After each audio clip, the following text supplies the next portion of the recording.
ایران کے جو supreme leader تھے آیت اللہ خمینی، انہوں نے عالمی یوم قدس کے طور پر انہوں نے شروعات کی تھی۔ اس کو لے کر پورے ملک کے الگ الگ حصوں میں اس کو لے کر احتجاج کیا جاتا ہے۔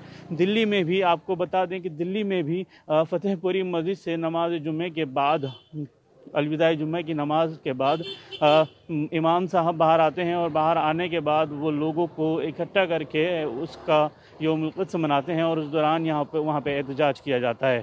اس احتجاج کے دوران مختلف لوگ، مختلف ریاستوں سے لوگ جمع ہوتے ہیں اور وہاں پر وہ احتجاج کرتے ہیں۔ اس کے علاوہ جنتر منتر پر اور لکھنؤ میں اور دیگر ریاستوں میں اس طرح کا احتجاج کیا جاتا ہے۔